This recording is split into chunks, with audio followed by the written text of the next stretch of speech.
example of the reasonable man that was provided in Macfarlane. Not many got that right. And question 6, which case illustrated circumstances where an illness may waive liability. So again, not many of you got that that was the Mansfield case. Okay, well that is good to know. Right, let's get back to the seminar then. So I hope you enjoyed that quiz. I think, again, I think it's quite telling in terms of, I think maybe it gives you a nudge in terms of, oh, I didn't either remember that quite right, or maybe I didn't do enough reading on that, or, you know, I need to look into this and recap on such and such. So I hope the Kahoot questions continue to kind of do that for you. Again, I will give you some time to discuss maybe a couple of these questions, but I'm just going to have a think actually what the best split might be. And again, I need to remember to give you a break. So it's 11:30. Let me share the seminar sheet again. You should all have it with you. Let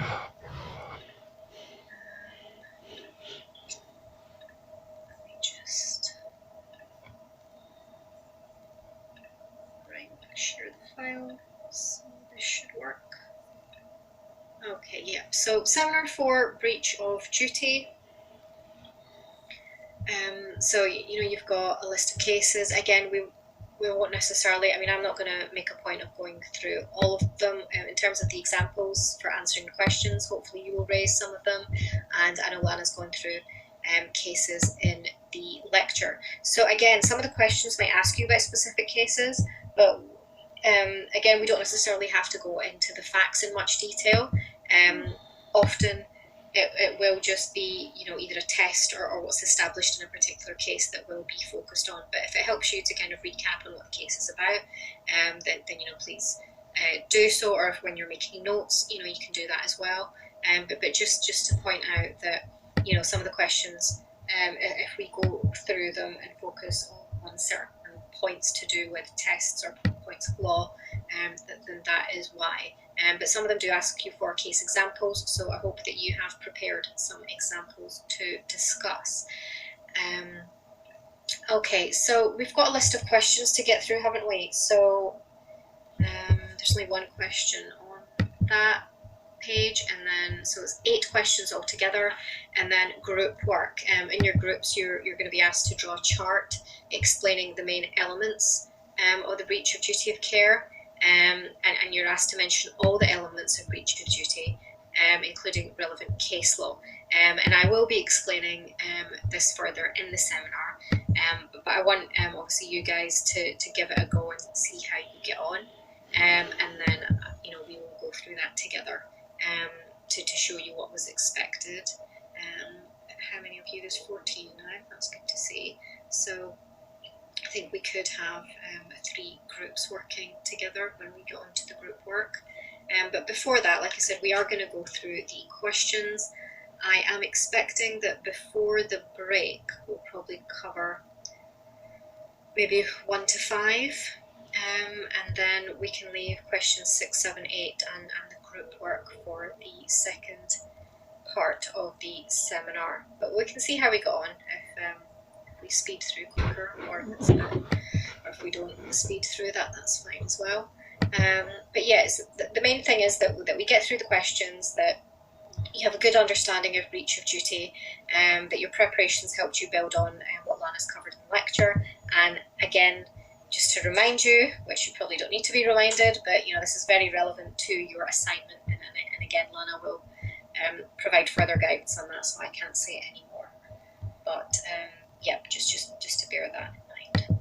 Okay, the questions then. So I think we start off with some fairly kind of straightforward questions, again getting you to think about the main concepts. So question 1 is asking, what is the standard of care? And you've been asked to explain in your own words and to give examples. So who wants to start us off then? How would you describe the standard of care?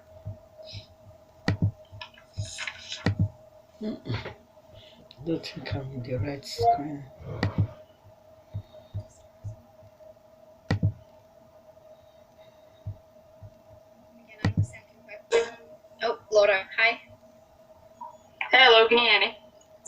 can. Thanks, Laura.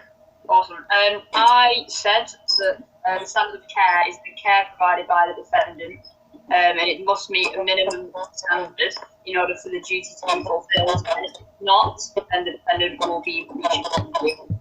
And I said an example will be like patients. So doctors have a certain standard of care they have to uphold to their patients, and if they don't, they can be breached.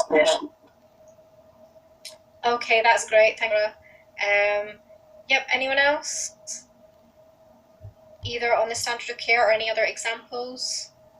I think that is a good one, and certainly one that we are going to consider in more detail in terms of the relationship between doctors and patients. So it's like I said at the beginning as well, isn't it? It's like it's a measure of care if you want to think about it like that. And yeah, we'll be looking at how courts set the standard of care.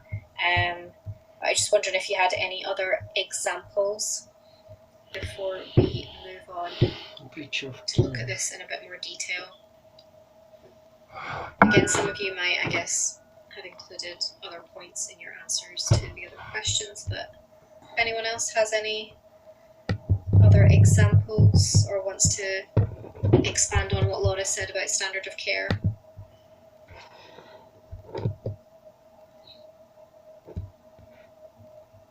No? Okay, well, let's move on to question 2 then, see what you come up with.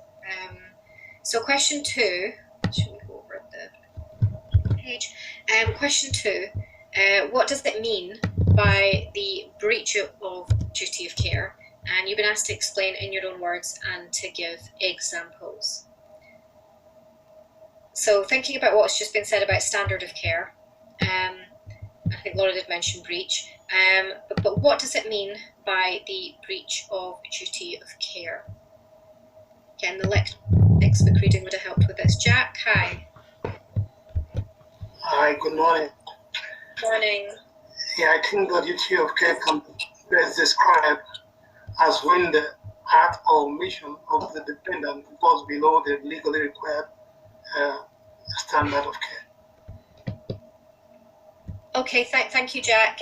Yes, we are going to talk about acts and omissions, and I guess this comes within talking about breach of duty of care. So that's a good start. I wonder if I can. Again, some of you might have done this already, so I'd be interested to hear other answers that might expand on what Jack has said. But thanks for starting us off, Jack. In terms of sort of 2 questions that need to be answered, Chloe, thank you. Defendant is judged again. Oh, it's okay. I'm guessing you're still writing, Chloe. Defendant is judged against. So yeah, we've talked about standard of care, the standard of the reasonable man. Thanks, Chloe. Yep, so we are going to come on to talk about that. Again, there's a specific question. I guess if we try and deal with this in stages, hopefully it makes the most sense. Kerry, thanks. Failing to reach the required standard of care leading to reasonably foreseeable consequences. Thanks, Kerry. Thanks, Chloe. Yeah, so thinking about all of these points then, and I think thinking about what Lana would have said in the lecture as well. So if we think about standard of care, so for example, if the defendant's conduct, doesn't reach the minimum standard of care, then it's said that the defendant has breached their duty of care, and could be deemed negligent. Again, we're going to be looking at causation later on, so we won't get into that today. But in terms of breach of duty of care, there's 2 questions that really need to be answered, isn't it? If we can bring it down to 2 questions. So again, the lecturers looked at this, and I think it's page 216 of the textbook talks you through this as well. So the first question is asking you what was the required standard of care. So again, it's come up in some of these answers. So a test of reasonableness, isn't it? So we've talked about what's reasonable, and then it's applying or setting the standard of care, and sometimes referred to as a balancing exercise, which again we'll come on to talk about. So it's asking that question: what was the required standard of care? Fola, thank you. Example for breach of care. If a supermarket fails to clean up a wet floor for an extended period of time, they have breached the duty to a customer if he or she slips and falls as a result. Thank you, Fola. Yep, so that could be a sort of circumstance. Again, we'll talk about specifics, but thanks for that example, Fola. Najar, proof of negligence. So yeah, you will need proof of negligence is the second question. Thank you, Najar. So the first question is, what was the required standard of care? The second question, did the defendant's behaviour fall below this required standard of care? And so we need proof of negligence or breach when we get to that second question. So that's kind of, I guess, a useful way of thinking about breach of duty of care, trying to explain it, and then thinking of examples. So thanks for that example.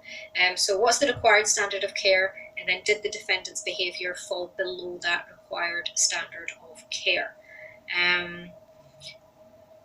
The first question, what's the required standard of care, is more a matter of law and policy, isn't it? So that first question, what's the required standard of care, we're thinking about a test of reasonableness, we're talking about a balancing exercise. It's a matter of law and policy. That second question is more factual, isn't it, when you're coming on to think about and consider if the defendant's behaviour fell below this required standard of care. So again, hopefully that stays with you, and that's quite clear. Any other points or examples that you wanted to look at for question 2 before we move on?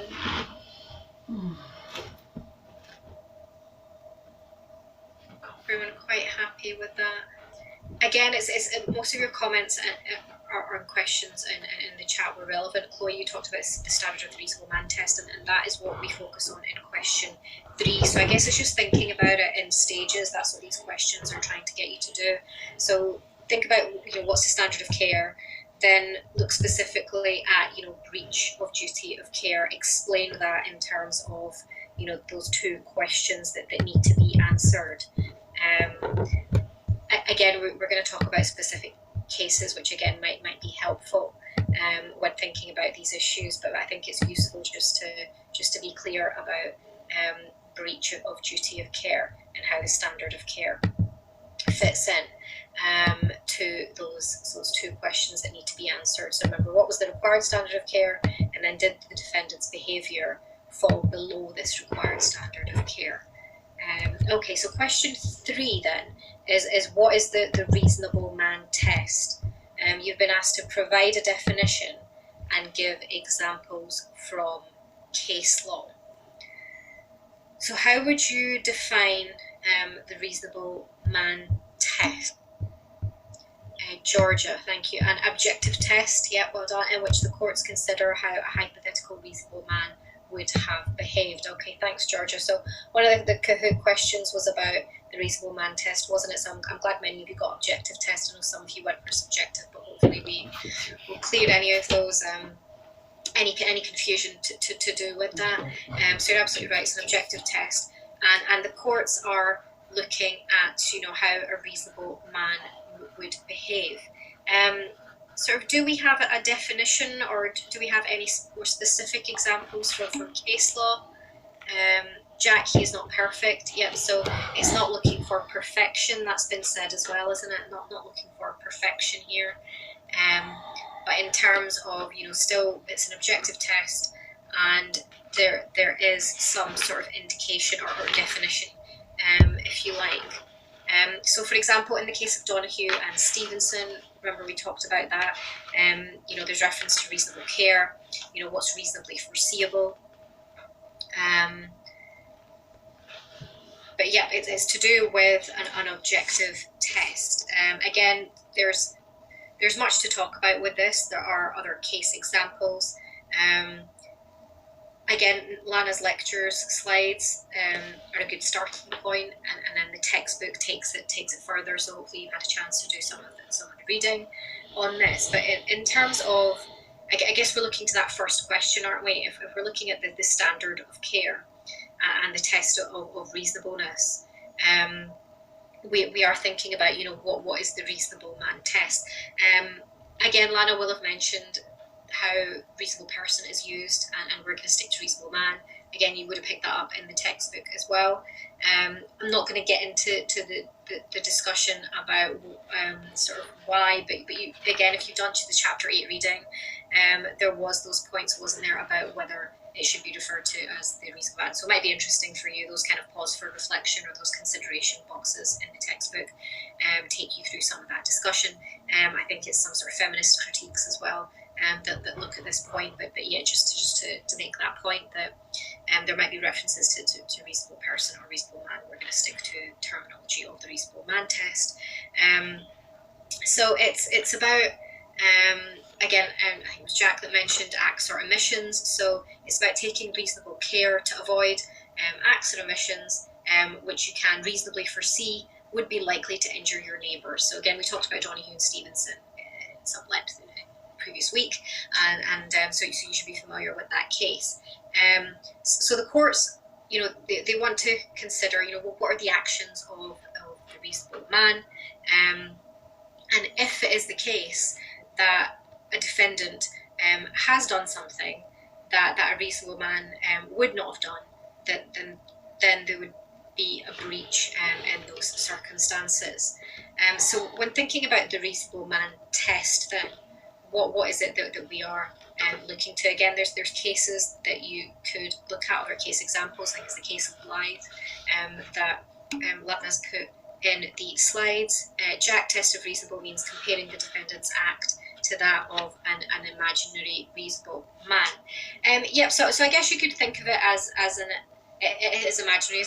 It's an objective standard. It's trying to think about what would be reasonable, and the best way to do it is using an objective test. So this reference to doing something which a reasonable person would do, and you're thinking about the considerations that might sort of regulate, if you like to say, the conduct of humans or human affairs. So it's again also thinking about omissions. So the omission to do something, sometimes reference is made to a prudent and reasonable person, what a prudent and reasonable person would have done. Again, when we look at case examples, certain terminology is used, so it's just to be aware of that. But yeah, again, when we're thinking of examples, I guess when we're looking at particular cases, it's still an objective standard, but there will be specific points. For example, when we look at those cases to do with doctors and patients, which the next question is going to take us to looking at. But yeah, I guess thinking about the reasonable man test, think about definitions and look at the range of cases that give examples or that discuss this point. So again, part of the Kahoot quiz, I think not many of you got this one, but remember when that question sort of who is the reasonable man, the examples that are used, so the man on the Clapham omnibus, the traveller on the London Underground, which was the Kahoot quiz question, and that was from McFarlane and Tayside. So again, look at these examples. I know Lana hasn't discussed them in detail. There are other more relevant cases that you can talk about, but I think it's important to just be aware of the sort of phrases that have been used and how cases have discussed these points. But what's really key is applying the reasonable man test, isn't it? So that is what is key in thinking about that sort of general rule, that it's an objective test, and it will not take account of the defendant's lack of a particular skill. Again, I guess these issues become, I think, clearer when you're looking at case examples. So what's key is applying that reasonable man test, and thinking about the general rule that it's an objective test, and just think about those sort of cases that have been given in the lecture. Again, some of them came as part of the Kahoot quiz. Any examples in terms of your sort of preparation for this session for question 3? Were there any case law examples that you noted down? Najara, the man on the Clapham omnibus. Yep, so that was the one from the case of Hall and Brooklands. Laura, the case of Blythe. Kerry, yep, so the case of Blythe. again, you can sort of look at these in your own time, and there are certain cases which we will discuss, and I'm sure Lana will mention and discuss later on as well. Some we talk about in the context of breach and standard of care, some we also then talk about in more detail when we look at causation as well. But just thinking about applying the reasonable man test, there was that case of Glasgow Corporation and Moore, wasn't it? And again, thinking about, and it was that quote about the reasonable man is free from both over apprehension and overconfidence. So it's another Kahoot. And was that part of the Kahoot quiz? I think it might have been. And then again, applying the reasonable man test, there was those cases to do with the unknown medical condition, as well, Mansfield and Weetabix. So again, thinking about how the defendant is not expected to completely eliminate risk associated with their conduct. So it's an objective standard of care, and it's not a standard of perfection. I think Jack said this, yet he's not perfect. So we're not thinking about perfection, but just think about, what are those cases and what are examples that you could discuss when trying to explain or consider how the reasonable man test has been applied. So that's probably all that I would say now. I'm just looking at time. So yeah, if you haven't done, again, the starting point is the lectures and lecture slides, but the textbook will take you a bit further and provide a bit more detail in terms of thinking about the reasonable man test, providing a definition, and then giving some examples from case law. Again, sometimes it's useful to repeat the facts of the case.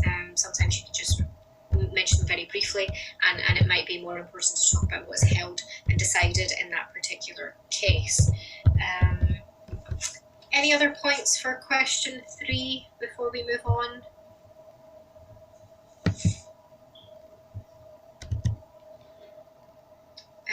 Follow the case of Bolam. Yep, so we're going to come on to talk about Bolam for question 4, actually, so that's a good time to mention it. Thanks, Paula. I just wondered if, before we talk about Bolam, if there's anything else. Yeah, medical negligence. So that is an important case, and it's the Bolam test that question 4 asks you about. So I guess in terms of talking about the reasonable man test, you could think of those examples. I guess just the way these questions are structured, I think it's just getting you to think about certain issues before we go into more detail about, for example, Bolam and the cases to do with medical negligence, or where it has been argued that a medical professional may have fallen below the standard of care expected in a particular case. Again, just when you're applying the reasonable man test, just before we go on to Bolam, we've said that it doesn't take account of the defendant's lack of a particular skill, but there are key exceptions, aren't there? So you've mentioned about age, to do with, the cases to do with children, illness, again, the cases to do with an unknown medical condition, and then special skills as well. So it's an objective test, you've not to take account of the defendant's lack of a particular skill, but there are those key exceptions. And then when we come on to talk about experts, or those with special skills or knowledge, then that does take us on to the Bolam test. I'm glad you've taken us on to that, Paula. So when we are thinking about, if the defendant has a special skill, or if they have competence, then there are certain points that we need to discuss. I wonder if this is a good time to take a break before we get into Bolam and Montgomery. And the balancing exercise. I think it is. Let's take a break, because I think it would be good to sort of start with Bolam, then continue on to Montgomery.